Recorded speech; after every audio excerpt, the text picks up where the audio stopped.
maalin wanaagsan maanta waxaan soo booqannay xafiiska community living oo aanu booqasho ugu tagnay si aan ula kulanno madaxda xafiiskaas iyo howlwadeennada aanu u soo baranno waxa ay qabtaan howlaha ay u hayaan communitiga Canada gaar ahaan sida communitiga Soomaaliyeed ee baahiyooyinka gaarka ay qabaa ay uga faa'iideysan lahaayeen. And today we are visiting community living center, and we will meet the management, the leaders, and staff and volunteers in order for our community to understand how we can have an access to the services that they provide the larger and Ontario communities. And I have the pleasure to interview Mr. Bruce Rivers. Good afternoon, and thank you for welcoming us to your offices.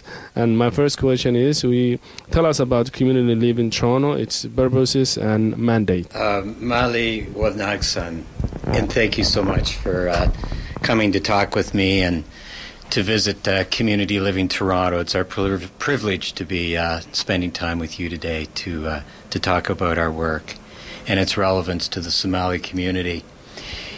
Community Living Toronto actually began 61 years ago, and it started because a grandmother believed that her grandchild should not go into an institution. She believed that there was a better way for her child because her child at that time was referred to as retarded, having an intellectual disability. We don't use the word retarded anymore. We use intellectual disability. But at that time, the advice and answer that an individual was given if they had a child with an intellectual disability is that they needed to send that child away to an institution to have his or her needs met.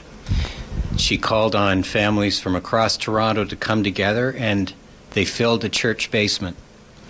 And that was the beginning of a family movement that resulted in what we know today as Community Living Toronto.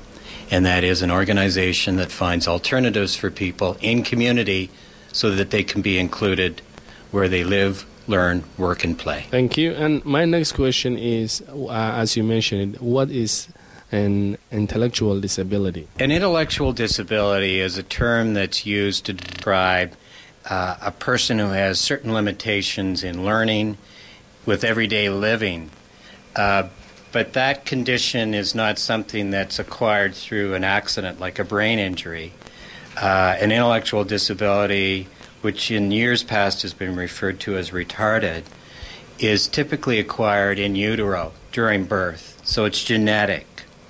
And it's not something that we all understand fully, but we do see people with intellectual disabilities who have different diagnoses. For example, you'll see somebody who's referred to as Down syndrome. That would be an example of a person with an intellectual disability. And some of the people that we support have very severe intellectual disabilities, so much so that they are not able to move or communicate. They require 24/7 care, intensive high-level care, through to individuals who are quite high-functioning. And you wouldn't notice for several minutes that that person is struggling with an intellectual disability until you've had an opportunity to interact with them for a while and see that they are. And typically those people would have problems with learning, with cognitive functioning, and they would be needing support around daily tasks of getting up in the morning, preparing their food, getting dressed, communicating, participating in the community. So when we use the word intellectual disability, we're referring to a fairly large percentage of the population. In Canada, it's estimated that could be 3% of the general population.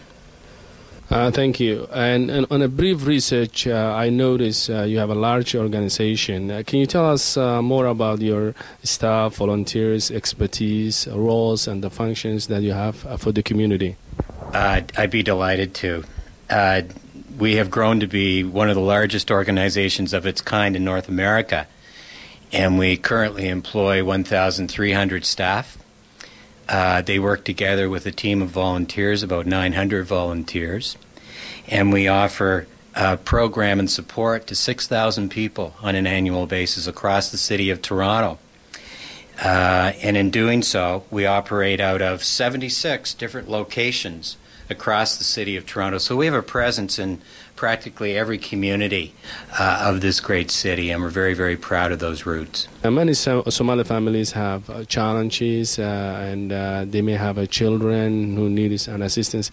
How can an organization like Community Living Toronto assist those families? In many ways, because we have offered and developed programs that will address the needs of an individual at all ages and stages of their life. So starting with the birth of a child who might have an intellectual disability, we have support programs for parents that are actually operated by other parents who have been there, done that, and understand what it's like to give birth to a child with an intellectual disability and start to plan around meeting his or her needs.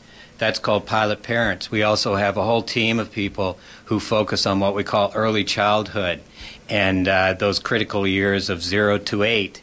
And what can a parent do to improve their ability to communicate with and to help their child adjust to their disability and to do the best that they can in spite of it. We also have developed a website called connectability.ca.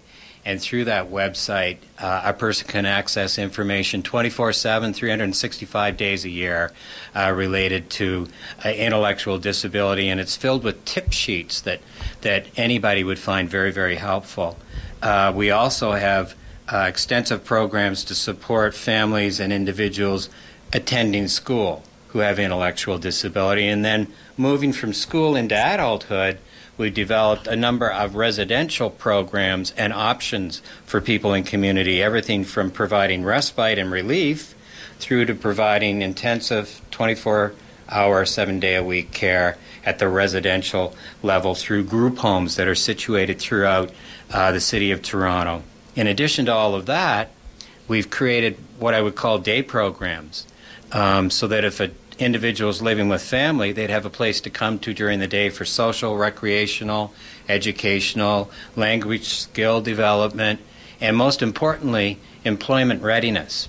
And we're very, very proud of our roots in that regard because we've been able to place individuals with intellectual disability throughout the community to participate either as volunteers or employees in organizations like Tim Hortons, Winners, Celestica, IBM. It's been amazing.